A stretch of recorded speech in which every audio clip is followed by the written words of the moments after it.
নিজেই ভোট কুশলী নরেন্দ্র মোদী থেকে মমতা বন্দ্যোপাধ্যায়ের ভোট বৈতরণী পার করিয়ে দিয়েছেন অতীতে, কিন্তু গত বছর বিহার বিধানসভা নির্বাচনে নিজের হিসেব মেলাতে পারেননি।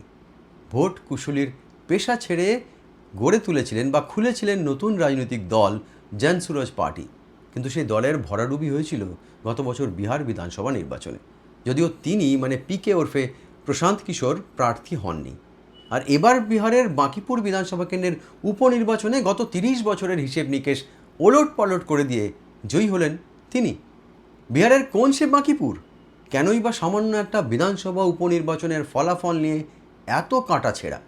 কেনই বা বাঁকিপুর এখন রাজনৈতিক খবরের দুনিয়ায় ট্রেন্ডিং নিউজ? বাঁকিপুর আসলে সেই জায়গা যেখানকার বিধায়ক ছিলেন বিজেপির নতুন সর্বভারতীয় সভাপতি নীতিন নবীন। শুধু তাই নয়, এই আসন থেকে দীর্ঘদিন বিধায়ক ছিলেন তাঁর বাবা নবীন কিশোর প্রসাদ সিনহাও। বাঁকিপুর হলো নীতিন নবীন পরিবারের গত 30 বছরের দুর্গ। বিহারের লালু জমানাই হোক কিংবা নীতিশ কুমারের জামানা, তখনও বাঁকিপুর ছিল বিজেপির দখলে।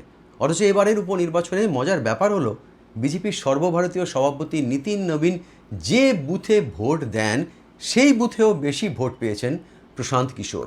আর একটা মজার তথ্য আছে, পাটনা সাহিবের বিজেপি সাংসদ ও প্রাক্তন কেন্দ্রীয় মন্ত্রী রবিশঙ্কর প্রসাদ যে বুথে ভোট দেন সেই বুথেও বেশি ভোট পেয়েছেন পিকে।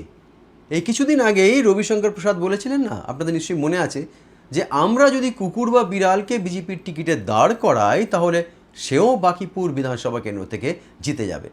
ভাগ্যের কি পরিহাস দেখুন।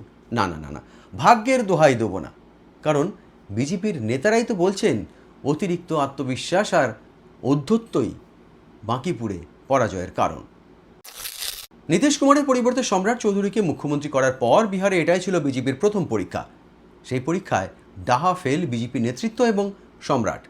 জেডিইউ নেতা তথা বিহারের প্রাক্তন মুখ্যমন্ত্রী নীতিশ কুমার বিহারের রাজনীতিতে জাতপাতের যে সমীকরণ রয়েছে সেই সমীকরণের কথা মাথায় রেখে উচ্চবর্ণ, দলিত এবং অন্যান্য অনগ্রসর সম্প্রদায়কে এক সুতোয় বেঁধে রেখেছিলেন, কিন্তু ওই ঐক্য রচনার কাজে ব্যর্থ সম্রাট চৌধুরী। বাঁকিপুরে জয়ী হয়ে সম্রাটকে নিশানা করেছেন প্রশান্ত কিশোর, তিনি যিনি পিকে নামে রাজনৈতিক মহলে পরিচিত। পিকের বক্তব্য, বাঁকিপুরের মানুষ শুধু একজন বিধায়ককেই বেছে নেননি, তারা বিজেপির কেন্দ্রীয় নেতৃত্বকে একটা বার্তাও দিতে চেয়েছেন। সেই বার্তাটা হলো, সম্রাট চৌধুরীকে সরিয়ে কোনো যোগ্য মানুষকে মুখ্যমন্ত্রীর দায়িত্ব দেওয়া হোক। অপরাধের সঙ্গে যুক্ত থাকার ইতিহাস রয়েছে এমন কোনো মানুষকে বিহারের নেতা হিসেবে মানতে নারাজ বিহারের জনগণ বা বাঁকিপুরের জনগণ। একটা উপনির্বাচনে পিকে জিতেছেন বলেই যে সম্রাট চৌধুরীর কুর্সি চলে যাবে, বিষয়টা এমন নয়। ব্যক্তিগতভাবে আমিও তা মনে করি না। আবার বাঁকিপুর বিধানসভা কেন্দ্রে বিজেপির হারকে অনেকে বিজেপির শেষের শুরু বলে কটাক্ষ করছেন। সোশ্যাল মিডিয়া তো ভরে গিয়েছে এ ধরনের মিমে। একটা মাত্র বিধানসভা আসনের উপনির্বাচনের ফলাফল কেন্দ্রের শাসক দলের ভিত নাড়িয়ে দিয়েছে, বিষয়টা আদৌ এমনটা নয়। কিন্তু ককরোচ জনতা পার্টির আন্দোলনের সময় বিহারের যুব সমাজ যেভাবে রাস্তায় নেমেছিল, তাতে একটা জিনিস কিন্তু স্পষ্ট, যে নতুন প্রজন্মের ভোটাররা কিন্তু বিকল্প খুঁজছে। তাই তারা বাঁকিপুর আসনে বিজেপিকে ভোট দেয়নি। বিজেপির পাশ থেকে সরে গিয়েছে উচ্চবর্ণের ভোটও। কায়স্থ ও যাদব সম্প্রদায়ের ভোট এবার মুখ ফিরিয়ে নিয়েছে গেরুয়া শিবিরের দিক থেকে। আত্মবিশ্লেষণের পর যেটা স্বাভাবিকভাবে চিন্তায় রেখেছে বিজেপির কেন্দ্রীয় নেতৃত্বকে। বাঁকিপুর বিধানসভার একটা বড় অংশ আগে পাটনা পশ্চিম বিধানসভা কেন্দ্রের অন্তর্ভুক্ত ছিল।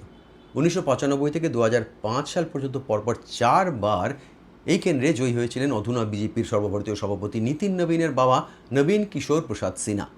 2008 সালের আসন পুনর্বিন্যাসের পরে 2010 থেকে 2025 পর্যন্ত টানা 4 বার জয়ী হন নীতিন নিজেই। এক কথায় বলতে গেলে এটা ছিল নীতিন নবীনদের পারিবারিক গড় বা দুর্গ। বিজেপির সর্বভারতীয় সভাপতি হওয়ার পর নীতিনের দুর্গে ভোট, আর বিহারের প্রথম বিজেপি মুখ্যমন্ত্রী সম্রাট চৌধুরীর কাছেও এটা ছিল চ্যালেঞ্জ। নীতিন নবীন এবং সম্রাট চৌধুরী দুই তরুণ নেতার সামনেই বাঁকিপুর দুর্গ রক্ষা করা ছিল কার্যত অগ্নি পরীক্ষার সামিল, আর সেই পরীক্ষায় দুজনেই ডাহা ফেল। আজ এই পর্যন্তই। আবার ফিরে আসবো বিটুইন দ্য লাইনস উইথ চিনুতে এরকমই কোনো গুরুত্বপূর্ণ খবরের চুল চেরা বিশ্লেষণ নিয়ে। ইচ্ছে হলে এই চ্যানেলটি সাবস্ক্রাইব করতে পারেন এবং এই পেজটি ফলো করতে পারেন।